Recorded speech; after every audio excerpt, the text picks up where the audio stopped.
Welcome to your Houston Rewind for the last week of September. I'm KHOU 11 digital anchor Brandy Smith. We know catching up on the news can be a little overwhelming, especially in a city like Houston where it just doesn't stop. So every weekend, we take this opportunity to fill you in on some of the stories you may have missed. Let's rewind. Monday, for the first time, Fort Bend County prosecutors enforced a Texas law designed to protect pedestrians in crosswalks. Investigators say the suspect in this case hit and killed a 60-year-old man walking his dog last week. Matt Doherty spoke to the district attorney working on the case. In the past, failing to yield to pedestrians wasn't a crime in itself, but now, if a person is crossing the street in the crosswalk and they get hit, the driver could go to jail. On Friday morning, the Fort Bend County DA's office says 60-year-old Don Yeager was taking his dog for a walk, like he usually does. It was about 8 o'clock in the morning. As Yeager was walking through a crosswalk at this four-way stop at his New Territory subdivision, he was hit by a car. A Life Flight helicopter flew him to the hospital, but he was pronounced dead 1 hour later. Everyone driving a car should understand that at the minute you put your hands on the steering wheel and you press on that gas, you are handling a deadly weapon. Tonight, Fort Bend County District Attorney Brian Middleton says his office is prosecuting the state's first case against a driver who allegedly failed to yield to a pedestrian in a crosswalk.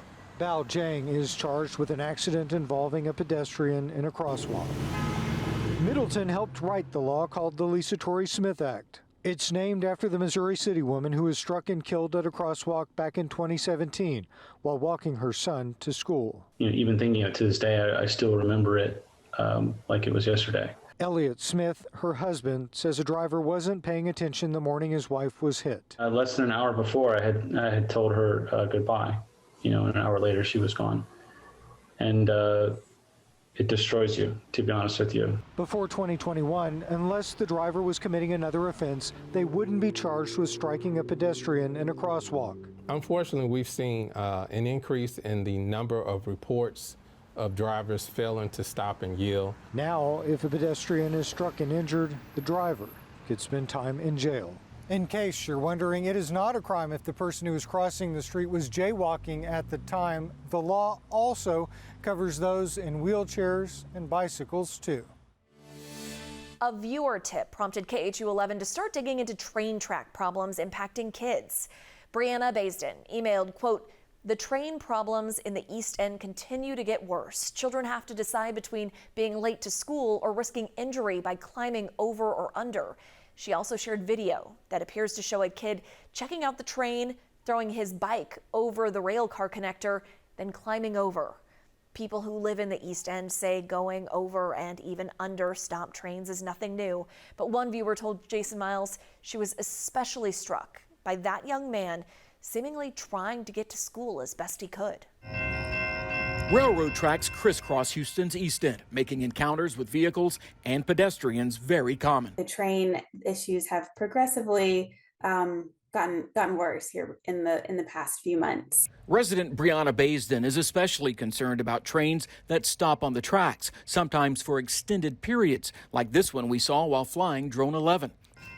Baisden believes school children like this young man may be the most at risk. She shot this video of him contemplating how to cross. In another clip, you can see him toss his bicycle over the area where two cars connect. Then he crosses himself a few seconds later, fortunately making it safely to the other side. By no fault of his own, it was either climb over and throw your bike over or be late to school. And that's not really anything our students should have to face every day trying to get to school. It's been going on since when I was in school. But it's something Belinda Martinez tells her children never to do and thinks railroad companies should better schedule stoppages if possible. Like, hey, school starts at this time, school ends at this time. Try to avoid doing those kind of train stops around those times. Maybe that would help it. A longer-term solution includes new underpasses and the closure of numerous railroad crossings in the East End, thanks to a multi-year, multi-million-dollar project that won't be completed anytime soon. Meanwhile, as it relates to trains stopping on the tracks, Union Pacific tells me its goal is to keep trains moving. But there are times when they occupy crossings for a number of reasons, including mechanical issues, track work, and trespassers. My biggest fear is obviously, a child is seriously injured or killed. She's afraid only then would improvement plans be put on a faster track. Union Pacific says it works with schools to help introduce safety messaging to students.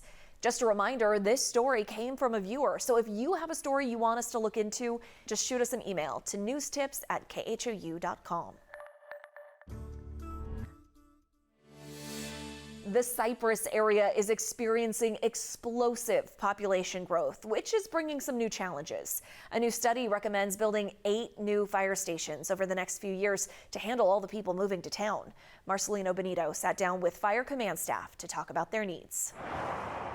Drive west down US 290 and Cypress is not what it once was. There used to be a lot of farm, a lot of rice fields. Now it's booming neighborhoods, businesses, and ongoing construction, not slowing down anytime soon. The lightning would come through and start a grass fire. Well, now where that grass was, there's houses. We've got growth everywhere you look. Right now, Cy-Fair Fire Department responsible for a population of 600,000 people.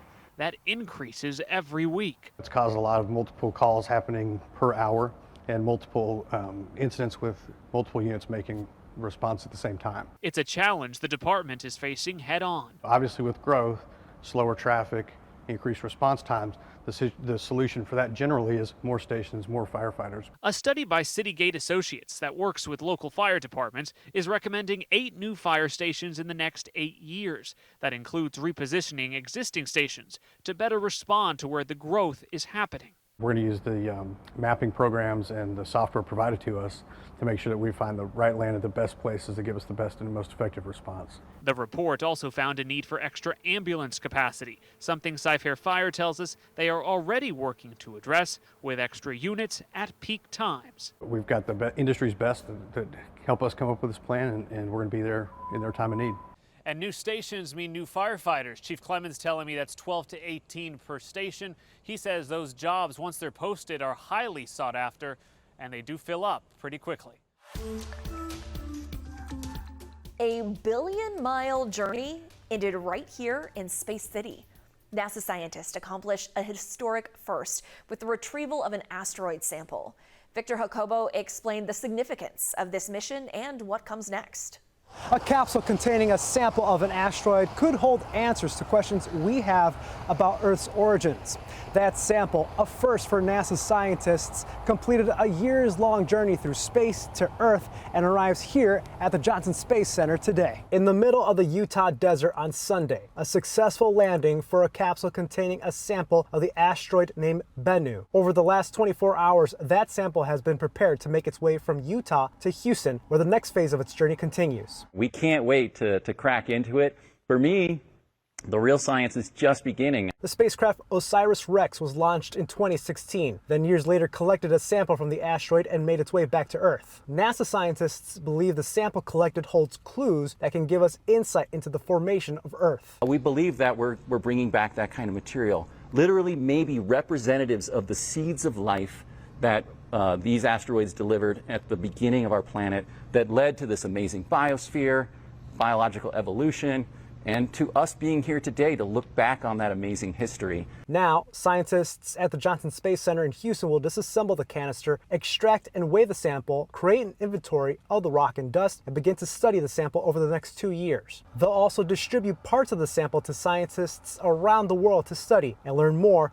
about our home planet. These types of samples, they are truly the gifts that keep on giving. They are a treasure. NASA officials said if a government shutdown does happen, the sample would remain safe and secure here at the Johnson Space Center. But it could delay some analyses of the sample, but that would be the extent of the impact. At the Johnson Space Center in Houston, Victor Jacobo, KHOU 11 News. A local woman says she was uninvited to crown this year's homecoming queen at Brazosport High School because she wore a Mexican heritage sash at her graduation this spring. Janelle Bluda was the first to speak to Kaylee Craddock on Monday. She followed up on Tuesday as Craddock's support grew. With just 3 days until Brazosport High School homecoming, recent graduate Kaylee Craddock is hoping her former district will have a change of heart. It's a tradition, why stop it now? As the reigning homecoming queen, Brazosport ISD recently told Kaylee she cannot perform the traditional crowning of the new queen at homecoming. They say because of what she wore to graduation back in May, a Mexican heritage stole. I was never told to take it off. It's on video. They have video. You know, the whole thing is recorded. The district says Kaylee wore an unapproved sash that was not in the guidelines for graduation dress and say because of that insubordination, the graduate was not invited back to participate in the crowning of this year's homecoming queen. Today, the district is telling us Kaylee was asked to remove the sash but say she refused to comply with the rules. But Kaylee says that didn't happen. There's a teacher at each, row. He never told me anything.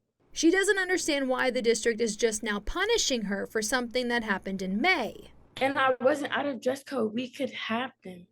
We could literally have them. But there was other people out of dress code and they never got told anything. She says she's received an outpouring of support from friends who also think the punishment is unfair.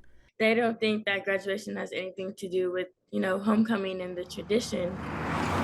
But today, she's still hopeful the district will change their mind. And I want to be able to see everybody, see my friends, see my family, see my old friends from school, old teachers.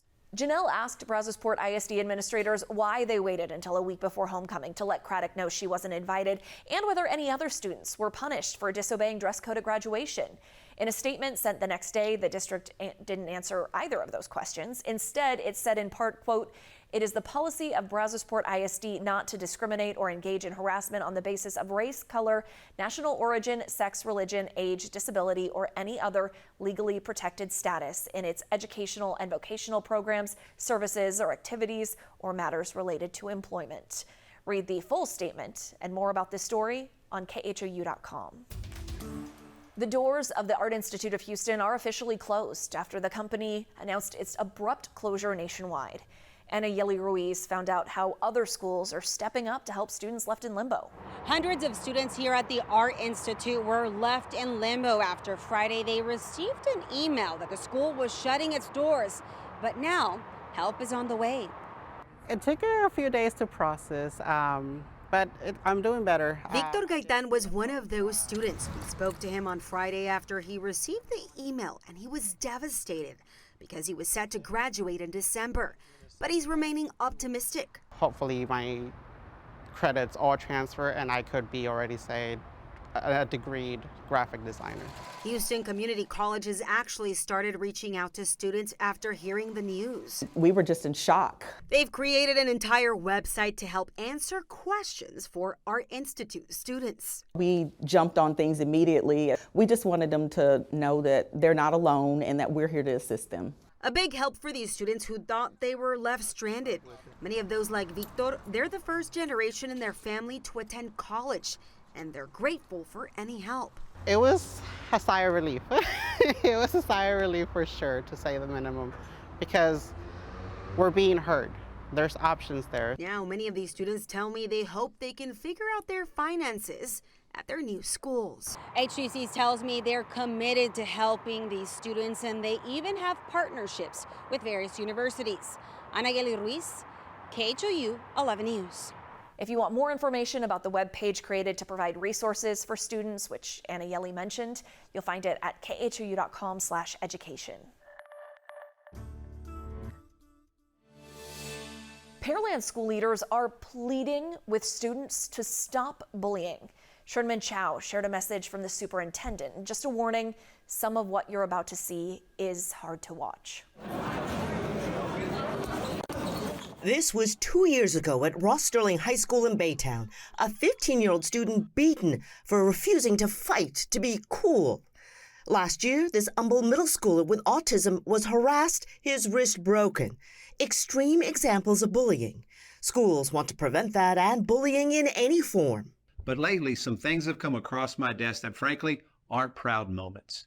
Including Pearland ISD. Superintendent Larry Berger made this recent Instagram post because of bullying reports. Whether it was face-to-face in the cafeteria, in the hallway, or on social media. It wasn't necessarily a big event. We had a really good start to the school year.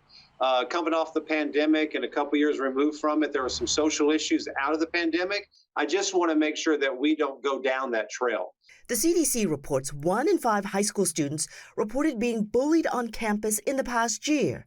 1 in 6 high schoolers reported being cyberbullied in the past year. The first course of action, reaching out to students and parents. If bullying persists, what kind of disciplinary actions would a student expect? We may give a detention consequence or an INS, an in-school suspension consequence, but it's always coupled with how do we change that behavior? Pearland, like other districts, have anonymous tip lines to report bullying, which gets more frequent as the school year goes on. Friendships break up, boyfriend and girlfriends break up, there's competition and rivalry that happens. And so when you have, say, for example, our high school where there's 3,200 students in that building, you're not going to like everybody. That's okay, but what definitely is not? Bullying, which in extreme cases can lead to charges and arrests. Sherman Chow, KHOU 11 News. Students in Sheldon ISD are being rewarded for random acts of kindness. Those local rewards come from local organizations and businesses. Reka Mudaraj introduced us to these Texans helping Texans. At C.E. King Middle School, there's one classroom every student wants to be in. We wanted to create the rooms to look like an actual store. So when they come in, they're excited and eager and want to know what's in the room. The Rack Room, or Random Acts of Kindness Room, where kids like Javian Chrisman Bell can use points they've earned on items like shoes, tote bags, t-shirts, and even the game room. Oh, the game room. What do you get to do in the game room? You get to play games. But earning enough points to play video games during school hours requires, well, random acts of kindness. I help out my peers, my teachers. I do all my work. I answer questions and just stuff like that, like little stuff that could add up. I helped out the teachers pick up mess if there is. I help them run errands. Houston Random Acts of Kindness founder Trivia Dennis says the room just enhances the school's point system, which was already in place, by offering prizes and incentives middle schoolers really want. Many of the items sponsored by local organizations like Life Enhancement Services. I would love for somebody to come to my middle school and say, I believe in you and I want to help you achieve all your goals. And so that's what we're doing. It's not just rewards they're earning. There are life lessons here. And when you start talking about building financial literacy, the 2 young men from earlier today, the biggest thing they said was, we want to save our points. And so when you start to think that way and understand and delaying immediate gratification, you know, we're making an impact already. And it's also about the feeling they get when they do the right thing that helps these students stay motivated. I feel good about it because I get a chance to help the students out learn and then get rewarded too. With Texans helping Texans, I'm Reka Mudaraj. The principal at C.E. King Middle School says the Rack Room led to a significant decrease in classroom disruptions. It's the first for Sheldon ISD, but there are 6 Rack Rooms within HISD. The folks with Houston Random Acts of Kindness say they hope to open more at area schools. A mother on a mission. After losing 2 of her children to suicide, she started a campaign called Start Talking About It. It's all about letting people know they can call the National Suicide and Crisis Lifeline at 988 whenever they need to. Maria Aguilera learned more about this mom's efforts. My doctors tell me I'm still in shock, that I haven't even started the stages of grief yet. Robin Martin is a mother to 3, Mitchell, Alex, and Megan. In 2020, her life changed completely. Mitchell passed away by suicide in August of 2020. A month later, Megan attempted. Then, 2 years later, my daughter passed away in 2022 by suicide. Megan struggled with PTSD from the loss of her brother. Tattooed her final heartbeat next to the heart that we had matching. I have one for my son that's on my heart. Martin says she really tried to stay strong for her daughter, but she says Megan couldn't handle the pain. I never grieved Mitchell until after Megan was gone, then suddenly I'm grieving 2 kids. She has now made it her life's mission to raise awareness about suicide. I couldn't say enough words to say the way it hurts. While dealing with the pain she's left with, I do this because I want to save one more person. If I can save, help save, because I'm not going to God complex, I'm not going to save anybody. But if I can help save one life, then that makes my life worth living. After Megan's passing, she started making these teal and purple bracelets, the colors for suicide awareness. And now, this stand sits on the front porch of her Magnolia home with bracelets and motivational messages for anyone who passes by. It's cathartic for me. Yeah. It helps me to give these to people. It makes me feel like I'm doing something. Marden also created a website called starttalkingaboutit.org, where she shares her story and encourages parents to talk about suicide with their kids, so no other parents have to experience the pain she has to live with. I will always be a mother of 3, always and forever. That's never going to change. The next thing Martin will be part of is the Out of the Darkness Walk for Suicide Prevention. That is November 11th in the Woodlands. A Heights area homeowner contacted KHOU 11 to show us this massive water main break that she says gushed for 2 weeks. Devon Roming was there when public works crews showed up to fix the problem. It's becoming a recurring sight in neighborhoods across Houston.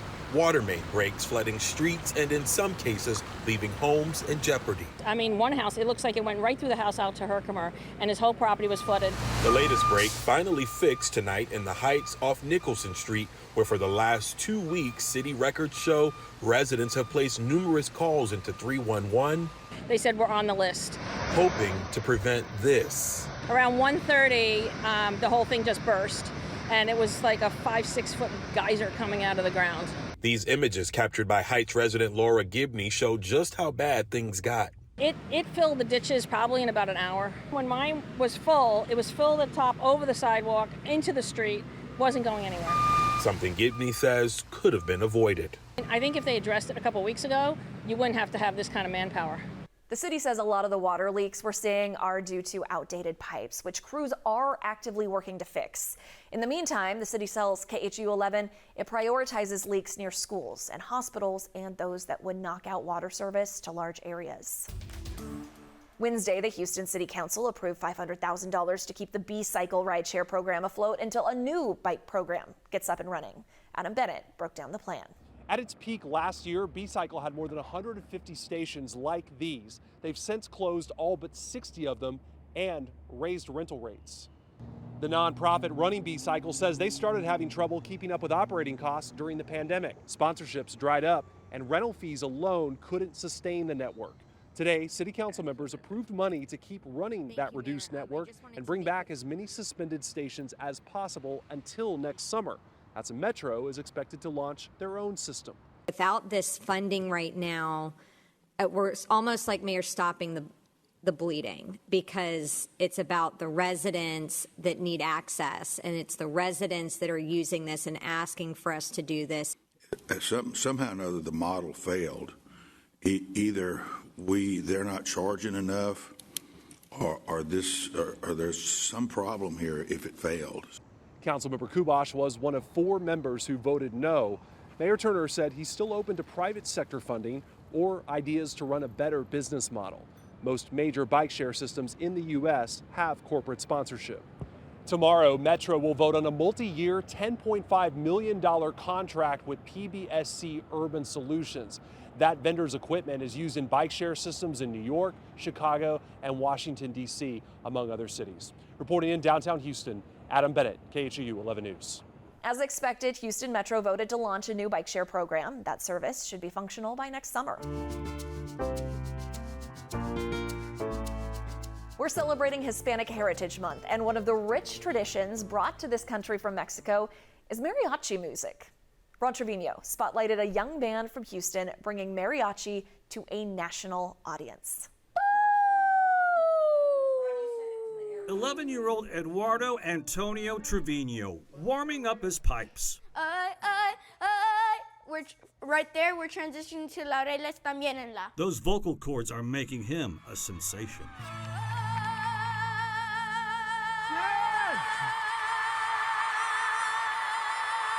Eduardo has been wowing the whole country with his appearances on America's Got Talent. First off, an honor to even be on the show, and I'm just very, very proud that I was one of the few.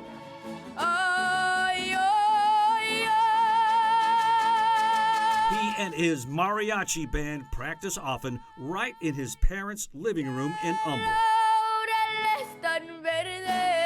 Eduardo says his inspiration is his great-grandfather, who was a singer. He recorded music in 1926, and so I just wanted to carry on the legacy, but I wanted a genre of my own. So I explored, and my family loves mariachi. I grew up listening to Christian mariachi. He's a student at Wood Creek Middle School in Humble ISD, and his parents are encouraging him in his musical journey as they also celebrate their roots. To us, it's very important to keep the culture, to keep the traditions, and just to be proud of where you came from.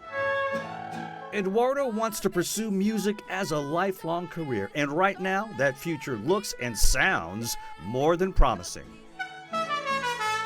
Hopefully just staying on these big stages and continuing to make more people proud of their culture. Keeping mariachi alive for yet another generation. Eduardo Antonio Trevino, by the way, no relation to me. I can't claim any credit for his skills. He made it all the way to the semifinals on America's Got Talent. 2 great performances on the national stage. He's back in Houston doing his schoolwork and practicing, hitting those high notes. Back to you. Learn more about Hispanic Houstonians who've made an impact on our community in this section of our website. You'll find it at khou.com/ourstoryourhistory.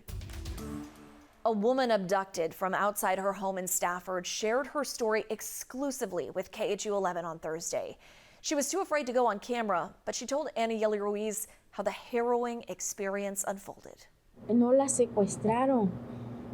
Secuestrada, le dije yo. Sí. Speaking tonight, friends and co-workers of that mother of 4, they still can't believe what happened early Wednesday. Like the victim, they're all too afraid to reveal their identities tonight.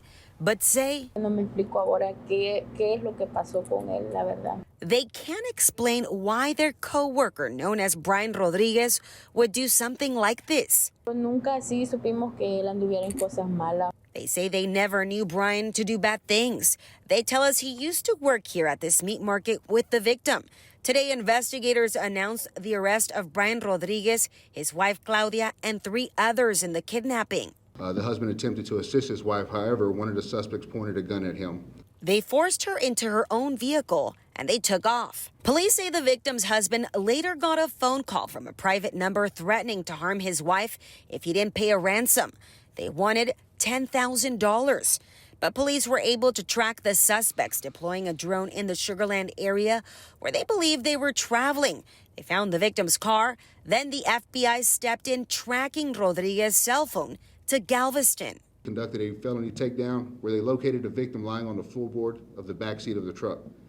Her eyes and mouth were covered. Tonight, the victim is back with her family. She's traumatized, saying the suspects covered her head with sheets, making it difficult to breathe. She's dehydrated, injured her arm, and was having heart issues. But through it all, she prayed she'd make it home to her children. Gracias a Dios, vea, porque ahí estuvo la mano de Dios. Her friends do believe God's hand was with her. You can understand why the victim was too scared to speak on camera. She also shared that the suspects threatened her family and said if she called police, they would send more men to kill her daughters. She says she's grateful for the swift action by police and the FBI. Self-driving vehicles stalled in Houston traffic this week. They cleared a Montrose intersection in about 4 minutes, but still raised questions about whether driverless technology is really road ready. Troy Kless reached out to the ride-hailing company that operates these vehicles. At Montrose and Hawthorne Tuesday night, a resident shared video he got of this Chevy Bolt at a stop. The light wasn't changing, so police started directing traffic, but the cars wouldn't go. One man tells KHOU an officer tapped on the window, even though no one was inside. But it did cause a little bit of traffic congestion, and that's really the first incident that we've had in the city since these have been operating for over a month in limited scale. Jesse Bounds is director of the city's Office of Innovation. He says the company KHOU has been testing on Houston streets for over a year. Bounds says the city has started tracking 311 and 911 calls related to autonomous vehicles. We're also tracking incidents where first responders or public works staff encounter a vehicle. KHOU says its vehicles are equipped with 40 sensors and a 360-degree view. In a statement, a KHOU spokesperson says, quote, "Safety is embedded in everything we do, and our vehicles are designed to adhere to traffic signals and follow the rules of the road. In certain complex situations, the designs err on the side of being conservative and pulls over. The city can't regulate the cars, but there is hope they move in the right direction." Partnering with them to make sure that they're operating safely and that we're able to address concerns from the community and that our first responders know how to interact with them. KHOU didn't say exactly when it would officially launch its ride-hailing service, but did say it's coming in the next few months. KHOU already launched in other major cities, including San Francisco, Phoenix, and Austin.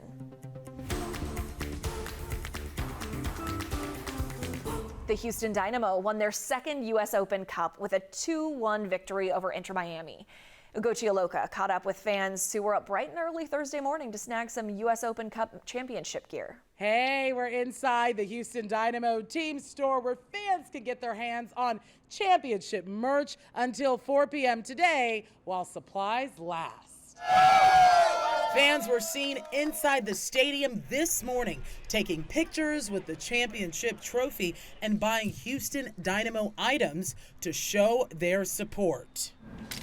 I've been a fan since I was a little kid, since I was in middle school. I've been here for a while, so it's not something that happens all the time. Last time we won was 5 years ago. And won again last night, with Houston opening up and scoring in the 24th minute after a passage of play that started on Miami's half. In the end, the Houston Dynamo FC defeated Inter Miami CF 2-1 and won the 2023 Lamar Hunt U.S. Open Cup, which makes the team's first title under owner Ted Siegel and general manager Pat Onstad and head coach Ben Olsen. Now, the victory secured Houston's fourth domestic title in club history after the Dynamo won back-to-back MLS Cup titles in 2006 and 2007, as well as the 2018 U.S. Open Cup. Now, Dynamo fans are feeling so proud of their team. We want them to celebrate all the wins that we have together, hold it down. Dynamo returns to league play this Saturday, September 30th, to host FC Dallas for the final leg of the Texas Derby on Hispanic Heritage Night. Reporting from Shell Energy Stadium, Team Store, Ugochi Iloka, KHOU 11 News.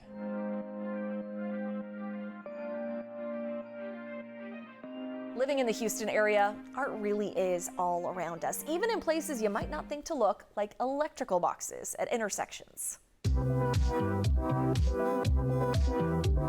On a brutally hot August morning, artist Santiago Perez found shade where he could as he mixed paint to put the finishing touches on his latest work. It's about the colors of the Black community, the success of the Black community, the vibrancy of the Black community. The conditions weren't ideal. Oh, it's kind of rough. But Perez pushed through with the help of his wife. It's fun. It's great. I love it. I mean, I cannot. This is the reason why I came to United States, though. To share your art. To become an artist. His canvas isn't a traditional one. It's a traffic signal control cabinet, the kind you see at intersections all over town. This one's at 5th Ward, right at I-10 in Waco. The people stops, they take pictures, they ask questions, you make friends. This is what your average traffic signal control cabinet looks like. Kind of dull, gray. You don't really notice them, but with the help of the city of Houston and local artists, Up Art Studios is turning these things into works of art. Within the city of Houston metropolitan area, we're almost at 400. And how many artists are you working with? Over time, it's probably been close to 100 artists. Elia Keelis and her husband co-founded Up Art Studios. Originally, our mission was to help graffiti artists make that transition from the street to the gallery. A few years ago, they figured out smaller projects might just have a bigger impact.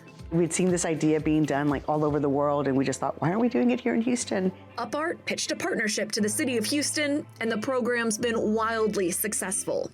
Here's how it works. If you want to sponsor a cabinet, visit the website for the Mayor's Office of Cultural Affairs. Click on Traffic Signal Control Cabinet Murals and fill out the form. There are a few layers of approval after hitting submit. That can vary anywhere from like a month to 6 months.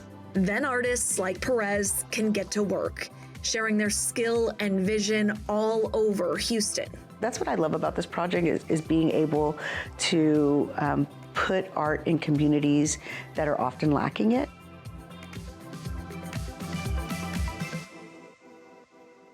You can learn more about the mini murals and all the other hidden gems we've highlighted by going to khou.com/hidden gems. You'll find extended write-ups about each one, as well as an interactive map to help you plan your next visit. The DEA is bringing a traveling exhibit to Houston. It features replica scenes displaying drug abuse dangers its agents encounter in the field.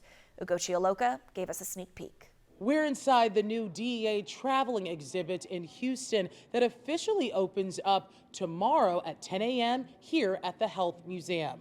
Officials say that the different displays really tell a story of the drug-influenced tragedies in our communities. I've been with DEA for quite some time. There are some scenes here that I'm still in awe of. I've never seen before. From an apartment showing a baby carriage in a drug-infested home to what a meth lab looks like. A replica scene of a closet where parents are getting educated about the warning signs when it comes to their teens. Anything drug-related, you will likely come across it here, including narco-terrorism after 9/11. This is actually a piece of the World Trade Center, wreckage from the scene, and we also have wreckage from the Pentagon. It's an impactful exhibit, and some of it is ugly, but it's the truth. Truth is, drugs like fentanyl are killing people at an alarming rate. This idea that the drug problem doesn't affect you is a fallacy. It affects everyone. Drug stories of lives lost in Houston are shared in this spot. Education is the key.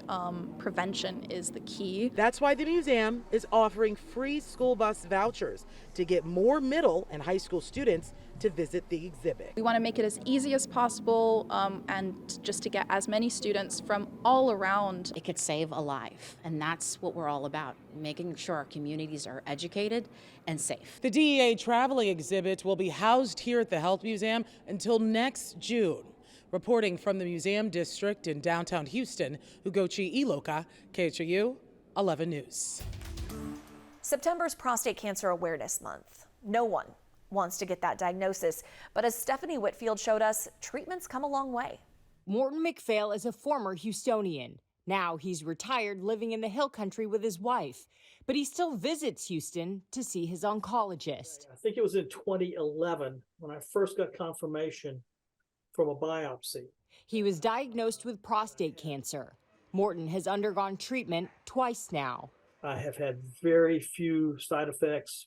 I'm 4 weeks out, and basically I'm doing anything I want to do. This is the probe here. His experience is the perfect example of the paradigm shift already underway in prostate cancer treatment. His doctor, Stephen Canfield with UT Health Houston, says radiation or radical surgery used to be the norm. No matter how well you do it, it is always going to impact some of those major quality of life effects that cause men to avoid seeking diagnosis and treatment. And we deserve better. Men deserve better.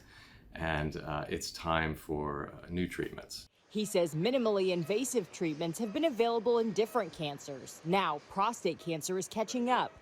Focal therapy only targets cancerous tissues. This is video from Morton McPhail's procedure this summer.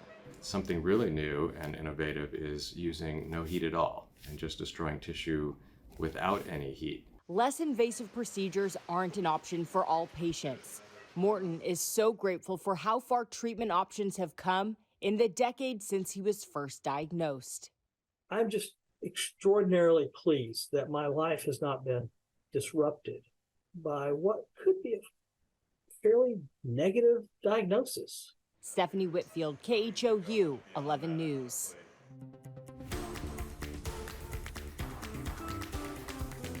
Did you know the Houston Texans have an in-house DJ? His job is all about hyping up his hometown team and fans in NRG Stadium. Stephanie Simmons chatted with Vanilla Trill. So tell us more about your role during game day. Well, during game day, my role is to keep the crowd interested, you know what I'm saying? Hype up the guys on offense, but on defense, play stuff that more so levels out our defensive players and doesn't hype up the other team too much. Making sure crowds staying interactive, make sure people are having fun from all ages and all different backgrounds. Yeah, really, what do you do if the other team scores a touchdown? Do you Oh, play man. like a womp, womp, womp? I probably should, but no, they don't get. We'll give them a little like in-house music or something, but nothing exciting. We don't want to get people too excited off that moment. We're trying to come back at them and get two more on them. So much thought goes into it. Oh, yeah. So how do you think music sets the tone to bring in more fan attendance to game days? Well, on top of being able to create like a fun environment for everyone, because it's like there's a lot of downtime in between quarters and stuff and timeouts where you want people to still kind of be engaged with what's going on. So making sure people can have some fun, drink, sing along to something, stay engaged with like the games we have going on field with Keisha Nicole and Cecil Shorts. Just kind of keeping people engaged is our main goal. What song have you felt hypes the crowd up the most? Oh man, Thunderstruck's our big one. Thunderstruck. This year we've just introduced Ambition for This Cash, produced by Tay Keith, song by Key Glock. So we actually mix the two together sometimes, but those are the two big ones. Thunderstruck always gets the crowd right though. You know your stuff, and it must mean so much to you being a Houston boy, Yeah. playing and now working Yeah. with such a big team in your hometown. Yeah, growing up in Klein, I remember when the team was formed. I remember David Carr. I used to watch Andre Johnson, and now I get to kind of rub elbows with him every now and then, see him around as a DJ. Getting to see some of the new guys we got coming in this year, a lot of new energy. I'm really excited to see what we do this year. Well, we're smack dab in the middle of homecoming season, and what would homecoming in Texas be without mums? In a new KHOU 11 documentary, we explore the history of mums and introduce you to the women who are helping to keep this tradition alive. You can stream Homecoming Mums, a Texas-sized tradition, wherever you're watching this. Hope that helped you catch up on this past week and you're ready for the next one. Remember, you can tune into KHOU 11 on air, online, via KHOU.com and YouTube, as well as by using our free KHOU 11 Plus app on Roku, Fire TV, and Apple TV. Have a great week.